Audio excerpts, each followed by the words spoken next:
Om Swastiastu. Assalamualaikum warahmatullahi wabarakatuh. Shalom, Namo Buddhaya. Salam sejahtera untuk kita semua. Salam harmoni.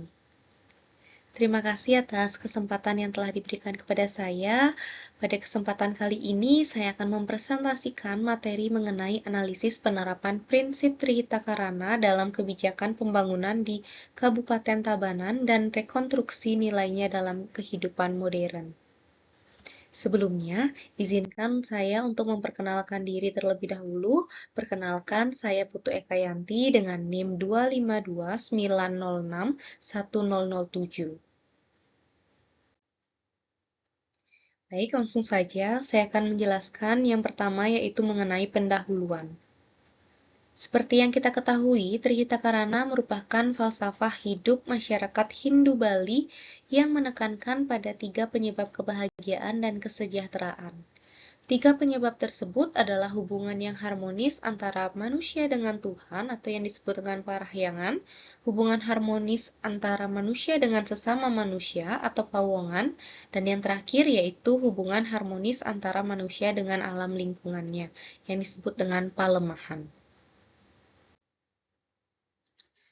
Trihitakarana secara etimologis yaitu berasal dari bahasa Sanskerta, di mana konsep ini merupakan fondasi dari cara pandang dunia masyarakat Bali yang bersifat holistik, di mana kebahagiaan sejati atau yang disebut dengan Moksartam Jagadhita Yaca Iti Dharma hanya dapat dicapai ketika ketiga hubungan fundamental ini berada dalam kondisi yang seimbang dan harmonis. Manajemen berbasis Trihitakarana. Manajemen Trihitakarana merupakan konsep pengelolaan pemerintahan daerah yang didasari nilai-nilai keseimbangan dan keharmonisan hidup. Pemerintah daerah yang menerapkan manajemen berbasis THK berupaya menciptakan tata kelola yang berorientasi pada kesejahteraan, etika, dan keberlanjutan. Nilai-nilai THK dijadikan dasar filosofis dalam setiap kebijakan, perencanaan, dan pelaksanaan program dari pemerintahan. Jika kita kaji dalam ketiga aspek tersebut, yang pertama yaitu aspek parahyangan, di mana menanamkan kesadaran spiritual dalam setiap aktivitas pemerintahan, melibatkan kegiatan keagamaan dan tradisi spiritual seperti doa bersama, menciptakan suasana kerja yang religius dan penuh rasa tanggung jawab moral. Jika kita kaji dalam aspek pawongan, yaitu membangun hubungan yang harmonis antara pimpinan, pegawai, dan masyarakat, mengedepankan partisipasi masyarakat dalam proses perencanaan, pelaksanaan, dan pengawasan pembangunan, mendorong sikap terbuka, ramah, dan adil dalam memberikan pelayanan publik.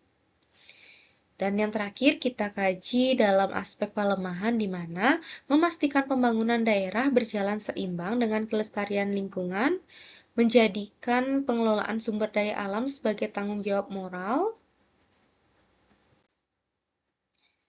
Implementasi Trihitakarana dalam kebijakan pemerintahan.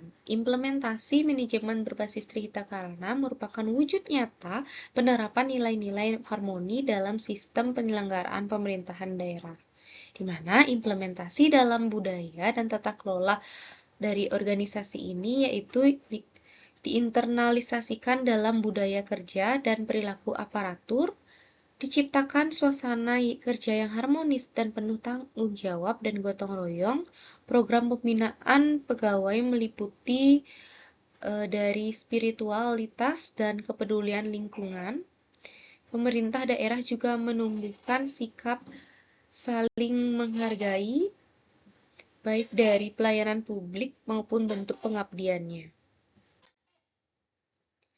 Adapun dampak positif dari implementasi dari Trihitakarana ini, yaitu nilai parahyangan menumbuhkan integritas dan moralitas aparatur, nilai pawongan itu dapat meningkatkan partisipasi publik dan kepercayaan masyarakat, dan nilai palemahan memastikan keberlanjutan lingkungan dan keseimbangan pembangunan.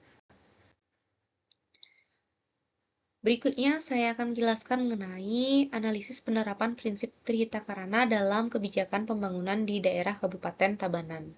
Pemerintah Kabupaten Tabanan secara sadar mengintegrasikan filosofi Trihita ke dalam visi, misi, dan program pembangunannya. Hal ini terlihat dari berbagai kebijakan yang berusaha menyeimbangkan kemajuan ekonomi dengan pelestarian budaya dan lingkungan. Kita kaji dalam aspek parahyangannya, yaitu implementasi aspek parahyangan dalam kebijakan Pemkab Tabanan tidak hanya sebatas pada urusan ritual, tetapi juga pada pembinaan mental dan spiritual masyarakat. Kebijakan bantuan dan fasilitasi keagamaan, pemerintah secara rutin mengalokasikan dana hibah untuk renovasi dan pemeliharaan pura Kayangan 3, yaitu Pura Desa, Pura Puseh, dan Pura Dalem, di setiap desa adat. Hal ini bertujuan untuk memastikan sarana peribadahan masyarakat tetap terjaga dengan baik.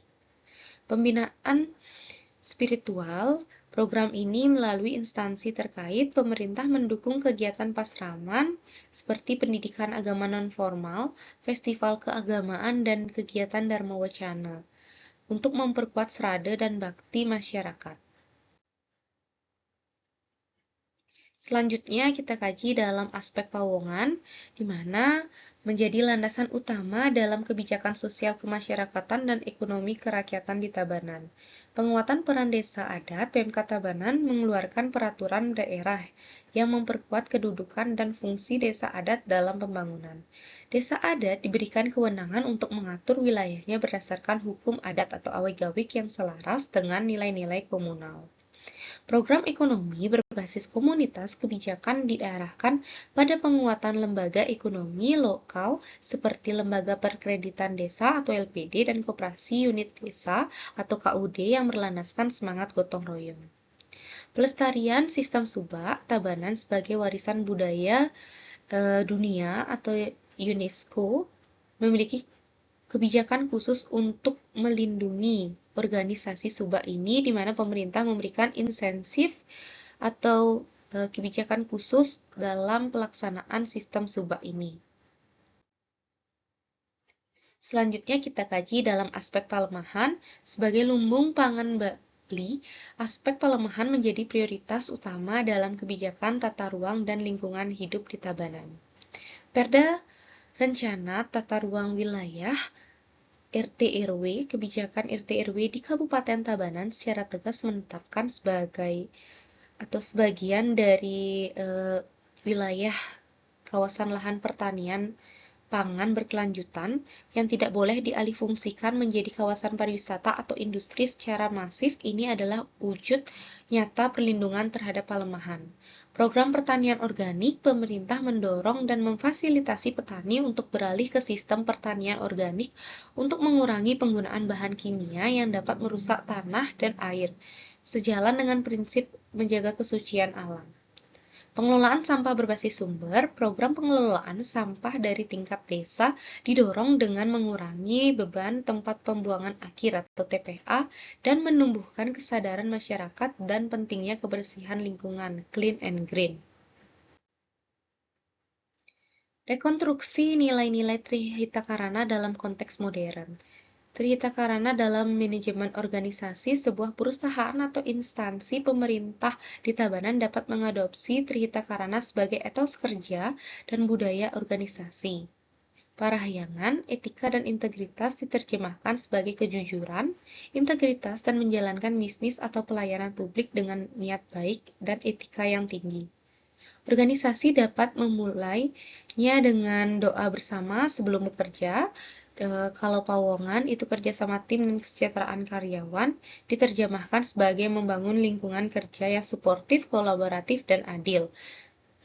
Kesejahteraan karyawan, komunikasi yang terbuka, dan semangat kekeluargaan yang menjadi prioritas. Dikaji dalam aspek pelemahan, tanggung jawab sosial dan lingkungan diterjemahkan sebagai praktik bisnis yang ramah, efisiensi sumber daya, dan peduli terhadap lingkungan sekitar. Rekonstruksi nilai-nilai Trihita dalam konteks modern dalam personal sehari-hari. Bagi individu, Trihita dapat menjadi panduan hidup personal yang holistik. Parahyangan yaitu kesehatan mental dan spiritual, mengeluangkan waktu untuk beribadah, meditasi, atau refleksi diri untuk menjaga keseimbangan batin dan rasa syukur. Pawongan, yaitu kecerdasan emosional dan sosial, membangun hubungan yang baik dengan keluarga, teman, dan komunitas. Berlatih empati, aktif dalam kegiatan sosial, dan menjaga komunikasi yang sehat. Dan yang terakhir dari pelemahan yaitu gaya hidup berkelanjutan, mempraktikkan gaya hidup yang ramah lingkungan seperti mengurangi sampah plastik, menghemat energi dan air, serta menghargai alam dengan tidak merusaknya. Baik, sekian yang dapat saya sampaikan. Mohon maaf jika ada kesalahan maupun kekurangan dalam materi yang telah saya paparkan. Saya ucapkan terima kasih. Saya tutup dengan Parama Santi. Om Santi, Santi, Santi Om. Wassalamualaikum warahmatullahi wabarakatuh. Shalom, Namo Buddhaya, salam sejahtera untuk kita semua. Salam harmoni.